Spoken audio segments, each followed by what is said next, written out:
right, it has been a very hot minute since I have recorded a video. As you can see in the title, today we are going to talk about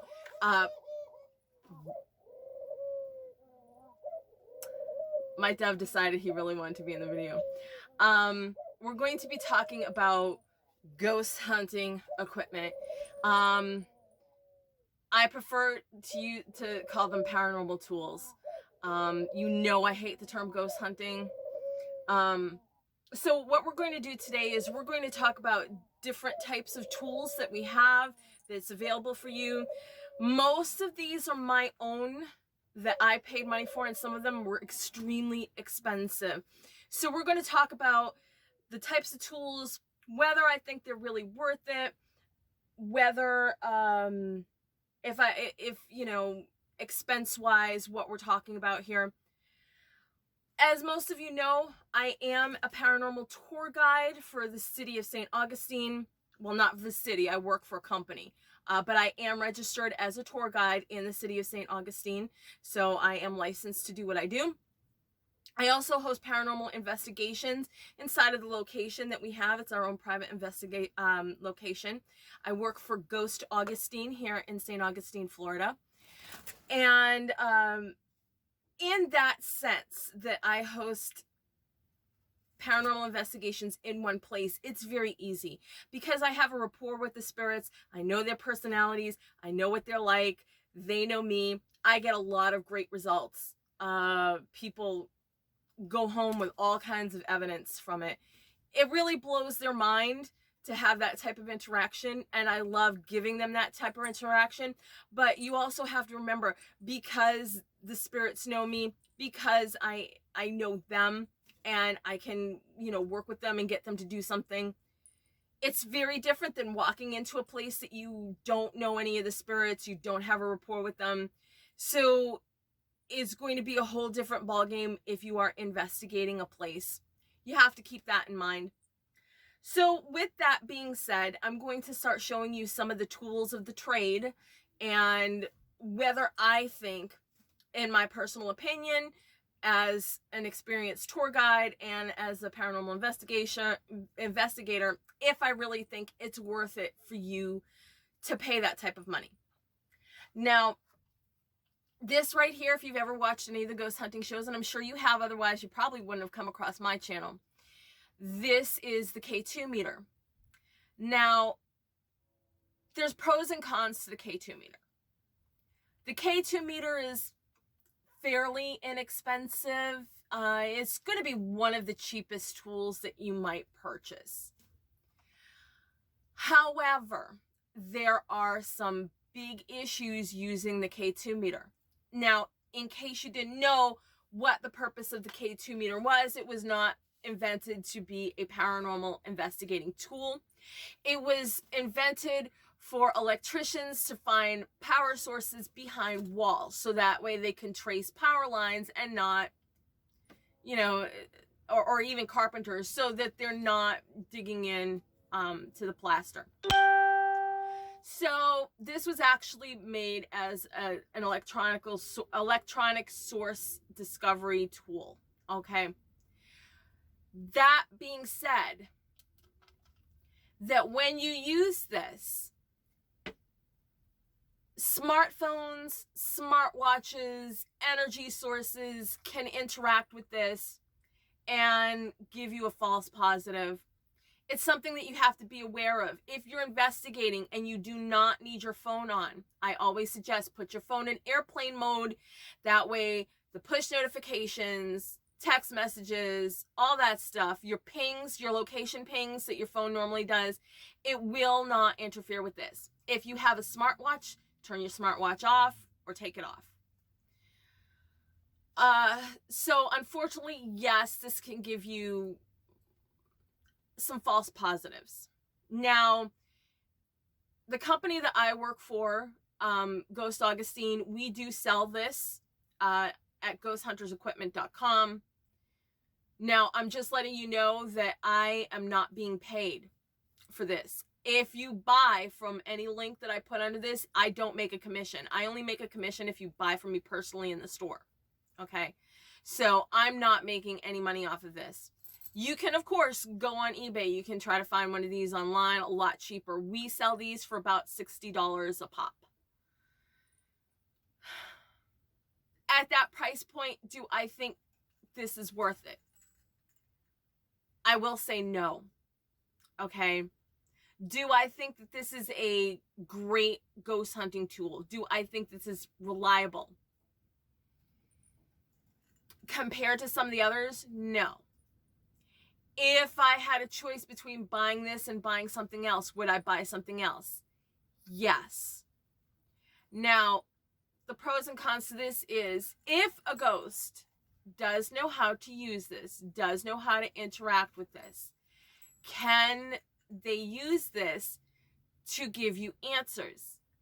Yes, they can, provided they understand how to interact with this. Now, I bought one of these. This was one of the first things that I bought in paranormal equipment. And I sat here and I watched this thing move back and forth, and it hardly lit up. My ghosts were trying to figure out how to interact with it. And it really wasn't working too well. I was literally watching this thing move more than I saw the lights light up. So again, it kind of depends on the ghost. Also, it also depends on the energy. A lot of people don't think about this, but they do use your energy. I have seen it many, many times in my tour groups. There's one or two people that will always get K2 hits, and there are some that will never get any at all.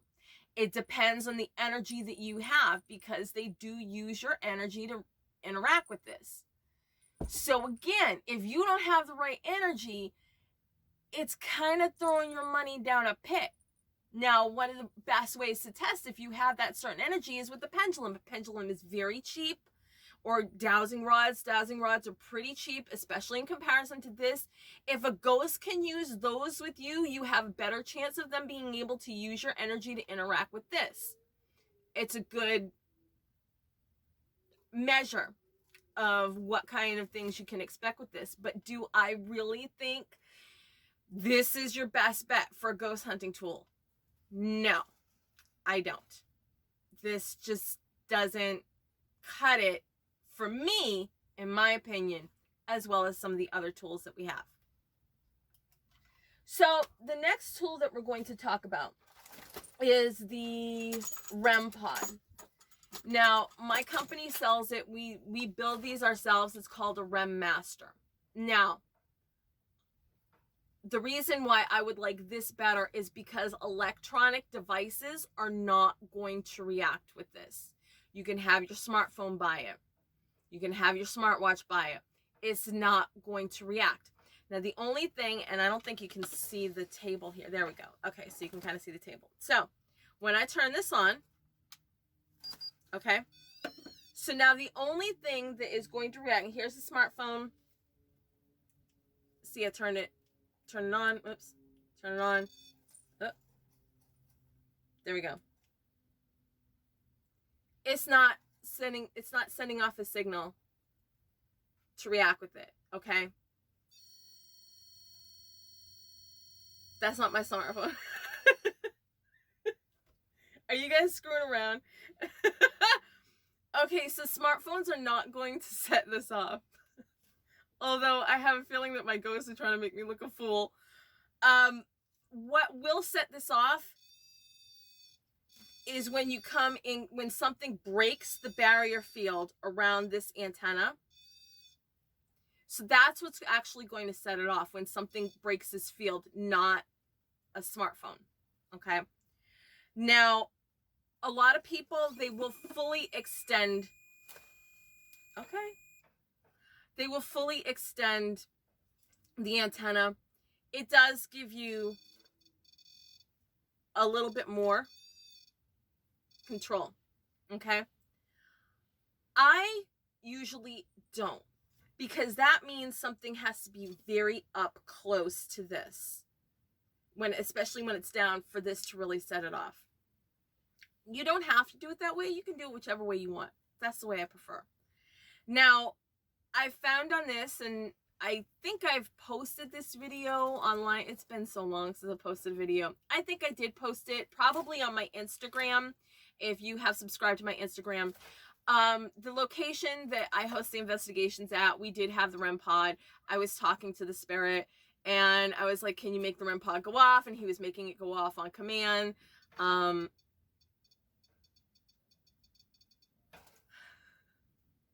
Okay, so I'm not moving and this was going off. So it just lets you know, yeah,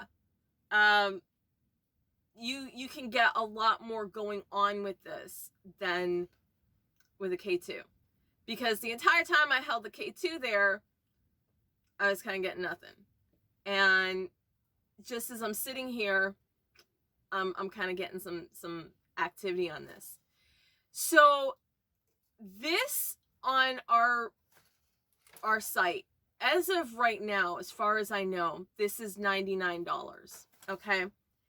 Do I think this is worth it? Yes. I think you have a better bet with this. Why? So here's what I do when I am at the other location. I take my cell phone out, and now I know what they like, so it's easier for me. But if you are on an investigation and you are trying to form a bond, you could always ask if they wanted to see certain pictures or certain videos. Now, what I will do is I will put my phone on, I'll pull up YouTube, I'll play music for them, I will play videos for them, show them pictures of things, and I will put the cell phone like right here. As it's playing, this thing's going nuts, almost as if they are leaning over to look at the phone to see what's going on. Now, how do I know it's a how do I know it's not a false positive? Because there are certain things that I will put on and nothing will happen. They don't like it. They don't like that music. They don't like that picture. Especially if I'm flipping through different pictures. I'm flipping through pictures that are in my phone specifically. I'm not using the internet, so I'm not sending out a signal looking for, things online. And if I get to a picture they don't like, this will stop. So I do believe that you get better evidence, and I do believe you get better interaction with this type of thing. It is highly sensitive. As you can see, when my hand kind of encroaches a little bit, you can see it's highly sensitive. The spirits don't really have to work that hard to make this thing go off. They just have to get within range of it. They don't have to visibly try to get things to go. All they have to do is get within range. Is this a better tool? Will you get more going on with this? I do believe, yes, you will get better things going on with this, especially if you are interacting with that spirit, showing them videos.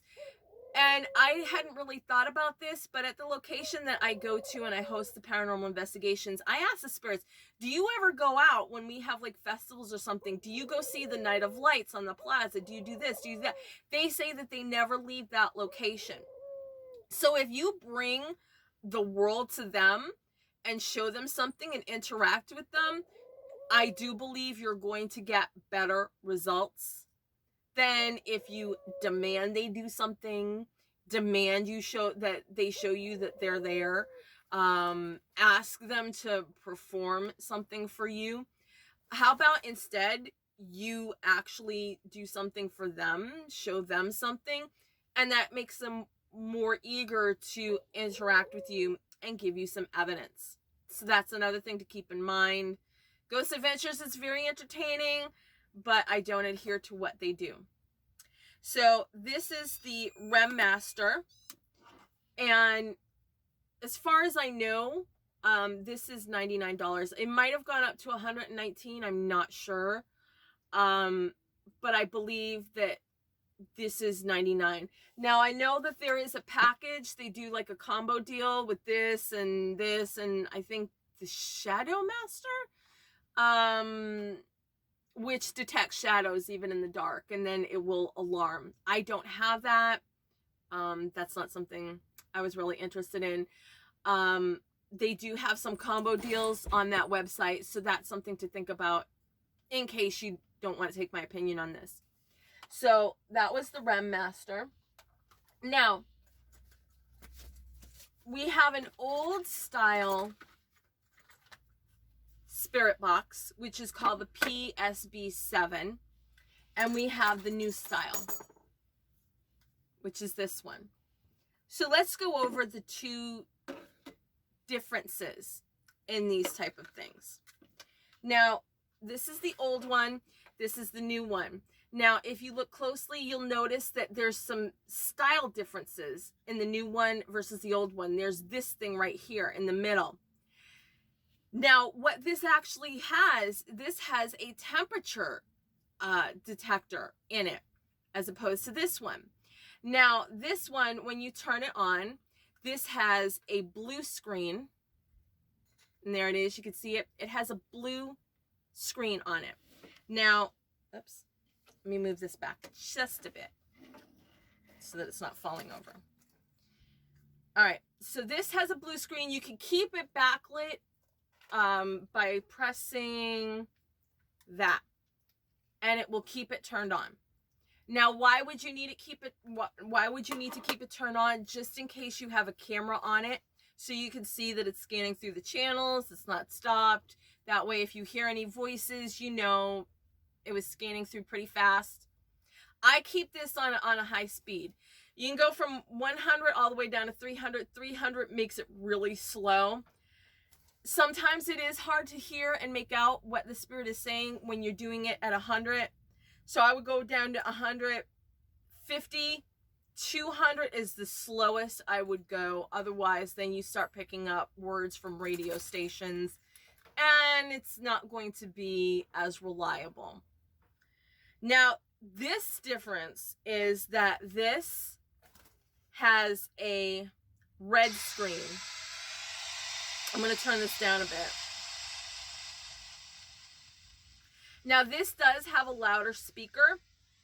The speaker here is in the back, just like this one, but it is louder. However, I still recommend that you use a speaker with it because it's still not that loud, especially if you're in a noisy location. It's still not loud enough to hear. Now, if you're in a very quiet location, yes, it's going to be quiet enough to probably hear this. If you're in a place with acoustics, I definitely recommend a speaker because acoustics make it very hard to discern what noises are coming from where. Now, this again has the backlight button, so you can turn the backlight on. And it also has a light at the top, a flashlight. So you turn that on, and there's your backlight. Now, the reason that this backlight is red, and you actually kind of have trouble seeing it, and there you go, is for infrared cameras. It's harder to see this than it is this on an infrared camera. So that's why they upgraded it to red, so it's easier to see on infrared. Now, the difference. This, as I said, has a temperature gauge. Now, it doesn't tell you what the temperature is. When you hit this, okay, so now I've turned the temperature on because it made that little beep beep sound. If the temperature changes within 5 degrees, this will change. Now, if it gets hotter within, because it's registered the ambient temperature right now, okay? If it gets hotter, this will flash red. If it gets colder, it will flash blue. And it will give off an alarm. Now, this is my own personal one. This is actually from the tour company that we use in investigations. I actually brought this in there because I wanted to test it. I know how the spirits in that location react, so I wanted to see how this would react. And boy, did they ever get this going. This was flashing blue, then it flashed red. One of the spirits gives off a heat signature, the others give off cold. So I knew exactly who was interacting with this depending on how this was flashing. And they did come in here and they were giving me the speeches that they normally do. You know, they were answering questions. Now, the difference with this is, oh, there's a temperature change going on. It's 5 degrees hotter, at least, from the ambient temperature. Trying to cool it down, see if it'll stop. Stop alarming! Stop it! Okay. So now I'm going to put this on a cycle, and I'm going to reverse sweep it at, it is at 100 sweeps per minute. Now, you put this in the spout, you turn it on. Again, there's the temperature gauge again. All right. Let me put this down and stop touching it to make sure that it's not me that's setting off the temperature. Are you guys doing that?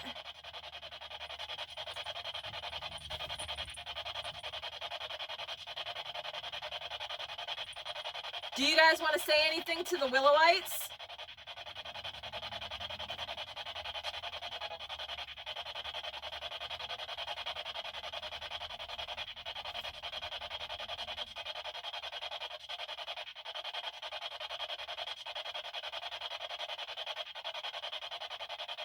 You guys don't want to say anything at all?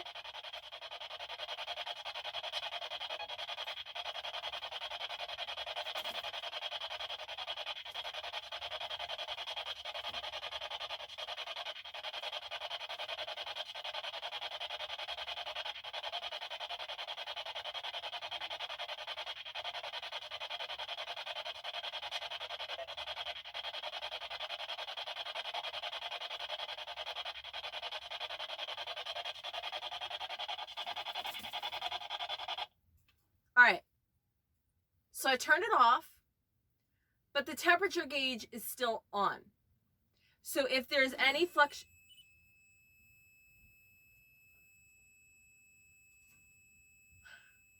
okay, I'm not touching it anymore, so it should have stopped.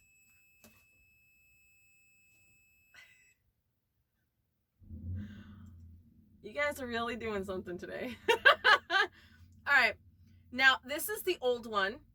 Now I'm actually going to slow the sweeps down. So I'm going to slow it down to, actually, you know what? I'm going to let you see what it's like when you slow the sweeps down. So I'm going to turn this on.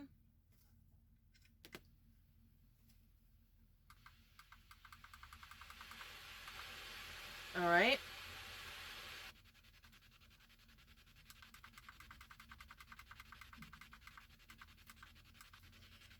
As you can tell from the two, in fact, let me try it with this one. Hold on. Let me see if it makes that much of a difference.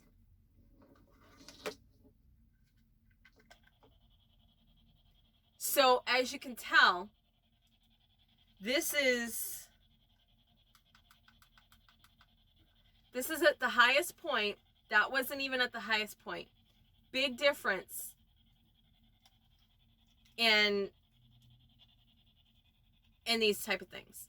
Okay, that one definitely is a louder one.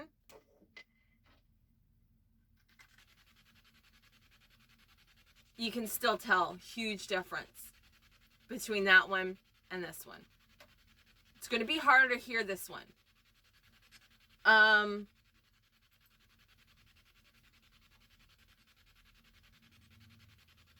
I'll still try to lower the sweep rate. So right now it's at 100. I'm going to bring it up to 150.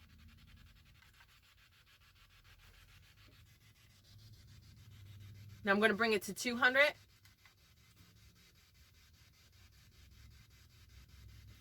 Now, personally, this is the lowest I would go on the sweep rate. And when I say lowest, the higher you go, the slower it goes. Okay? This is the slowest I will go if I were you, because it will, this, like I said, the slower you go, the more likely it is that you're going to get interference from a radio station, because it does sweep through radio station channels to create this white noise. Now here's 250. And that's 300. And then that's 350. And then this is 100. Now on this one, I believe, now on the old one,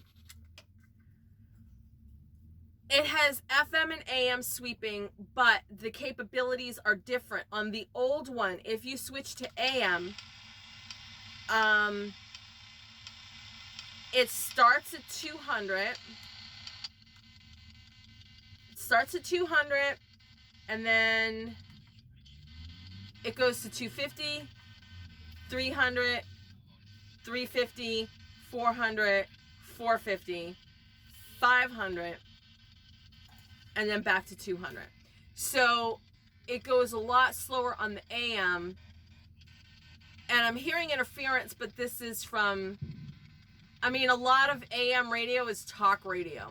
It's usually why I go to FM stations, because FM is usually more music. So that way, if you hear words coming out, it's a little bit different on the FM. This one, the sweep rate is the same on either AM or FM. The new one, I should say. So that is the difference between the two. I don't even know if we have any, but if you see the old ones on the market, they might be marked down now. They might be about like maybe $60. If I were you, honestly, I think we're selling these for like maybe 80, and then go to Five Below and get a speaker like this, the plug-in speaker. Actually, don't get this one, and I'll tell you why. The only problem with this is that when you put this speaker in there, oh,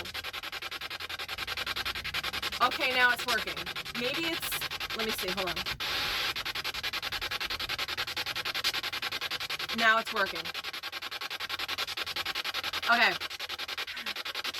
The reason what I was going to say to not recommend this, this $5 speaker from Five Below, is because when I was running this, the last couple of times I was running this, I was getting like a lot of popping from it. It's not doing that now. So I don't know what's going on with this, but I would go to Five Below, get a big speaker like this. It's nice and loud. You can't get a wireless. It has to be a plug-in. Go to the dollar store, get yourself a cord like this, and then get this one right here. It has a lot more bells and whistles to it, and it's well worth the money, especially if you capture voices. And the spirits really don't even have to interact with it. They just have to say something out loud, and it will come through. We get a lot of stuff that comes through on this thing in the paranormal investigation house that I do. So now let's talk about one of the cheapest and easiest things to do, the dowsing rods. Now the dowsing rods can be a bit of a pain in the ass, simply because you have to kind of hold yourself stiffly for them to work. Now dowsing rods are one of the easiest things to do. I actually never realized how the spirits use this. Now they do use your energy for these, just like they use your energy with the pendulum. Now what they do is, I actually found this out by using an SLS camera. There was a woman on our investigation. She was using the dowsing rods, and I literally saw one of the ghosts, Jack. We saw his frame leaning over the table, and he had his hand on one end each of these, moving them to answer, which I thought was extremely funny. I had never thought that's what they did to get these to move. But yeah, he was literally leaning across the table, interacting, holding the other ends of these while she was holding these. So it's kind of cool if you think about it. It's the closest thing you're going to get to a ghost literally like holding you. You're holding your hands and guiding you. So with dowsing rods, you have to make sure that you hold it only by the handle so that they swing free like this. You tuck your elbows in tight to your body. You bring these together close but parallel. One has to be higher than the other. One has to be a little bit higher than the other so they can swing free. So now I'm going to ask one of my spirits, will you show them what yes would look like? Excellent. So they usually cross when they say yes. And this is what you do with dowsing rods. You ask them to give you a reading first. You ask them to indicate yes. Now will you indicate what no looks like?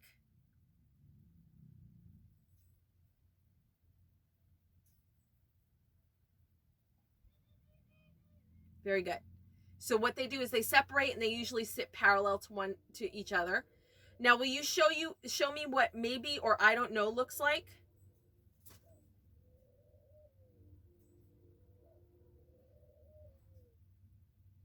That's right. So they stay open and they waggle back and forth a little bit. Now I want you to show me what hell no looks like. That's right. Hell no is them as far apart as they can possibly get. Now show me a hell yeah. You can do it. Get it all the way over. Show me hell yeah. Yes, you have to do it the long way. Come on. Everybody wants to see you be able to do this. There you go. You're getting it. You're getting it. There we go. Hell yeah. Hell yeah. Okay, there we go. That's hell yeah. All right. So that's what hell yeah looks like. All right. And will you show everybody where you're standing right now? Directly in front of me. As it would be, because they are controlling these. Now, you've all seen me use the pendulum work, so I'm not going to bother you with the pendulum. So now we're going to talk about our last piece of equipment. Now, this is going to be probably the priciest piece of equipment other than the portal that you will ever purchase. It is the SLS Connect Camera. Now, if you buy from my company, you're going to pay anywhere from like $400 something to $600. The cheapest I was able to find this is for $320. And that was from a paranormal group in Kentucky. I will put the link down below. That's where I did buy this. There are a couple of different configurations. For $320, you don't get the rechargeable battery pack. You have to use a regular battery pack. For $340, you get the rechargeable battery bank, which is what I decided to go with. And I also got the tabletop version. It does come with a U-bar. And also has just a regular handheld one that you can't put on the table. This has the capability of being held, and also you splay this out and it can be a tabletop one. Now, here's the caveat about this. It is extremely heavy. If you have any hand issues, arm issues, wrist issues, it's probably not going to be for you unless you're going to get the tabletop one and you're going to leave it on the tabletop. Now, the tablet is usually an 8 or 10 inch tablet. You do usually get a refurbished tablet to keep the cost down on this. You can record on the tablet, but it does drain the tablet. So what we usually recommend you do is, if you set this up, or if you are walking around, you videotape with your phone or another camera, so that way you're not draining your tablet and you have more battery life on this. Now, I got the version, there's a lot of hookup. It's not really hard to hook up at all. I've had to do this. We have an SLS camera on our investigations at the house. So I was already pretty familiar with this. If you're not familiar with it, it could get a little overwhelming, I guess. So basically, your Connect camera comes attached to this bar in the middle. Then you screw on it comes with everything that you're going to see here. So you don't have to worry about buying anything. It comes with this. You just screw this onto the other end of the bar, and then you just screw your holder on to this part right here. Now, the cords are bundle wrapped. Everything has like Velcro on it. So it's Velcro to the back of the Connect unit. Then the rechargeable battery pack, I just had it. Here we go. It has Velcro on this side, so you're able to put this on top. Now, before I put it on top, I'm actually going to plug in the unit, and it comes with an adapter. The adapter has a USB on the end, so you plug it. Now, this is rechargeable, so you have to remember to recharge it and have it fully recharged. I recommend having a couple of different power banks if you need it, but that's just me. So I plug this in, and as you can see, I've got the red lights. That means that the Kinect is powered on. So then I just go ahead and put the battery bank on top here. Then you take your tablet, you make sure that your tablet is on. So I'm going to turn the tablet on. You wait for it to kind of warm up a bit. As you're waiting for it to warm up, now some tablets are going to actually have, I've seen it on our 10-inch tablet from my company. They actually do have a USB on the tablet, so you're able to directly plug in the USB directly into the tablet. However, most tablets need a micro USB, which of course is that tiny little connector right there. So you take the female connector, you put it on the male connector, USB, and then you're able to plug that into your tablet. So now I'm just going to go to the desktop. Now, you're going to, whenever you want to open up your program, I pin this to the bottom. If you get it from this company, you're going to open up the Kinect. You're going to open up this little thing, which has the Kinect bar that looks like that. And you're going to look for Kinect, like D2D or something like that. This lady includes videos on how to set this up and everything, so you don't have to worry about whether I get it right or not. But once I actually opened up that program, I did pin it to the start bar so that I can go ahead and just hit that automatically. What it does is it sets this up. Now it's reading that it's not connected to the Kinect. Yeah, because I didn't connect it yet. So what I have to do is I have to put this in the frame, lock it down. There we go. Plug this in to the micro USB port. Okay. Now it's initializing the Kinect. I'm waiting for it. And here we go. So I'm going to put this on full screen. So now you can actually see there's two different screens that you're going to see on this. This is the infrared Kinect signal right here. And this is what you're seeing right now. Now, the image that you see is going to be flipped. It's always going to be in reverse. So I still have a lot of trouble figuring out where I'm going to go. Now, if you've ever watched Ghost Hunters, you'll know, and I don't know if I think I might be too close. It will show a framework as it's picking up somebody. When it shows that framework, it will show, obviously, the person or whatever it's picking up, especially if there's nothing on this screen that you can see, but it's showing a skeletal frame. Now, the skeletal frame will show up on this and this. This will also show you temperature differences, if it's hot or if it's cold. And you'll actually see energy, especially when there's a manifest about to happen. This will start getting a lot busier over here. The energy will start like fluctuating a little bit. Now, do I think this is worth it? Let's go into the pros and cons about what this is and what this does. Now, do ghosts always manifest? No. Is this going to be a huge hit or miss on your investigations? Yes. You may do an investigation and get nothing on this at all. You may do an investigation and you may get a lot. Usually I get at least, in a 2-hour investigation that I hold at the house, I'll usually get like 2 or 3 different hits. But keep in mind, I do know those spirits. That is their home. They're comfortable there. They're comfortable with me. They feel safe with me. So it's not that big of a deal. Plus, sometimes they do want to make me happy. So they'll do that.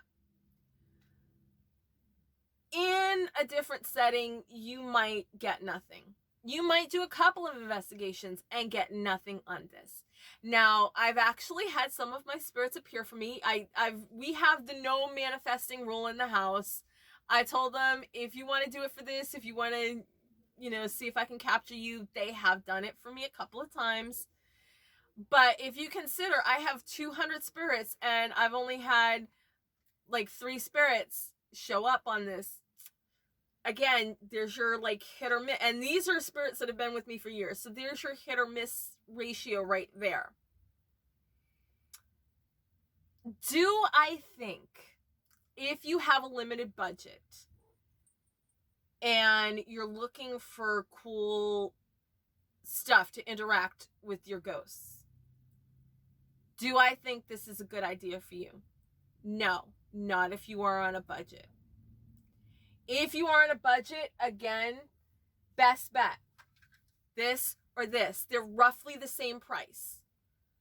And they're about like $100, sometimes a little less. Best bet. If you have the money to spend and you want a cool gadget like this, yes.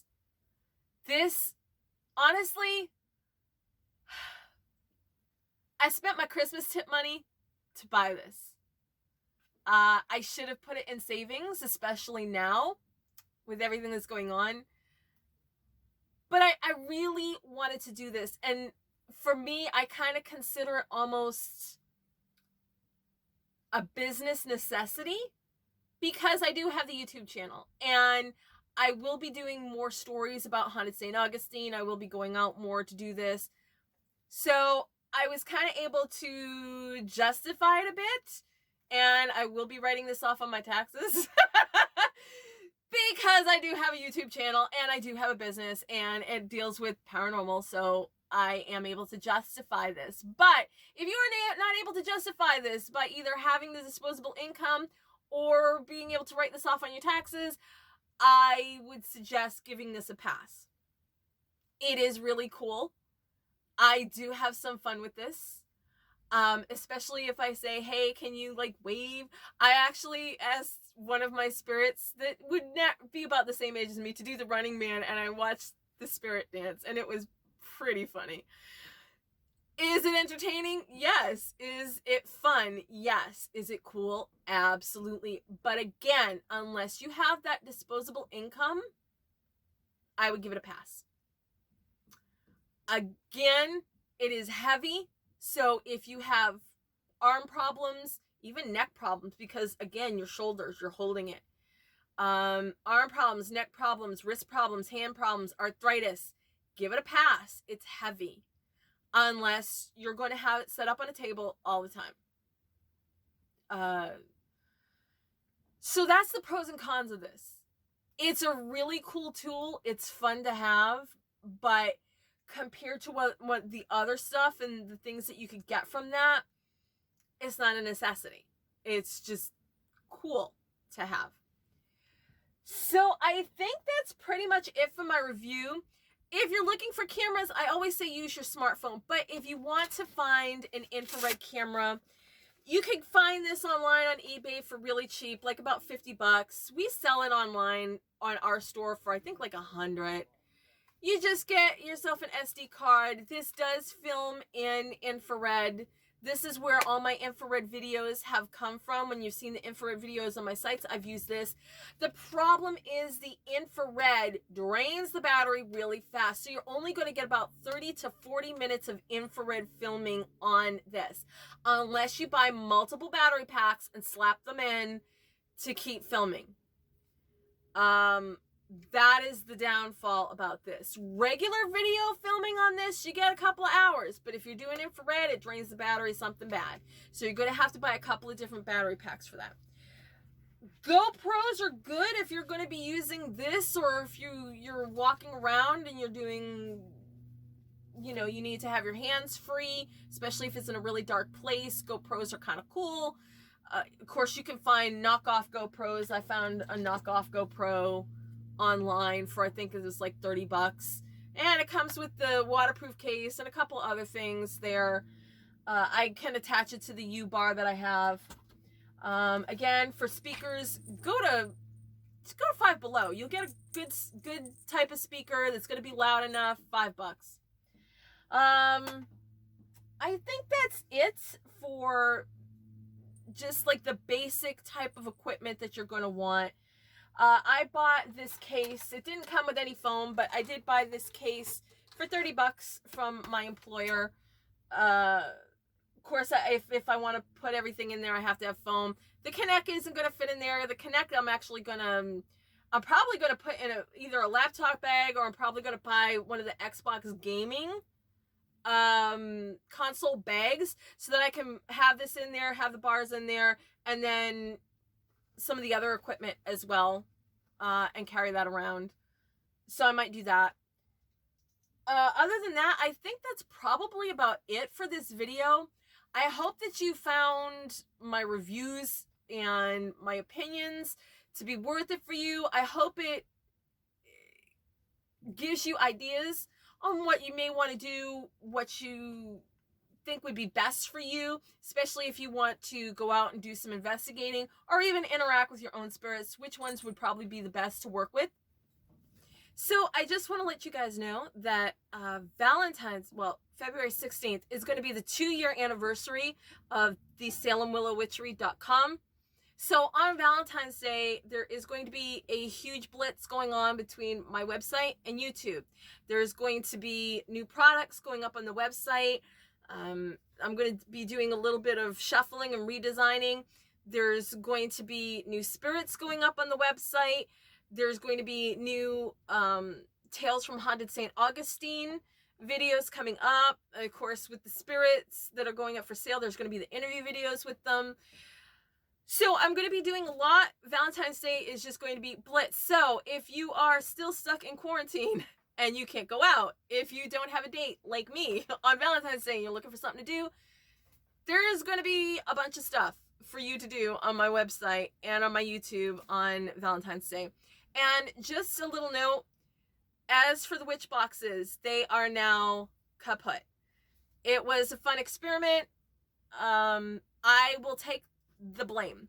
Yes, the economic downturn was to blame for some of it, but I will take most of the blame for not doing what I was supposed to do. Because, you know, the buck stops here in reality. So the witch boxes are now dead. Anything that is left over, such as, like, you know, when it says it's like a past witch, but that's it. That's all I have. Once the supplies are sold out, that's it. They're gone forever. So if you want to grab the last of the witch boxes that I have in stock, be sure to buy them now, because once I sell the last box, like, I've already got them prepackaged. Once I sell the last box, that's it. I've got nothing left. So whatever is left up on my website, that's it. There's no more subscriptions. Yeah. I screwed the pooch on that one. There's no one to blame but myself. But anyway, keep your eye on my website on Valentine's Day if you have nothing to do like I do. And I will see you guys in the very next video. Bye.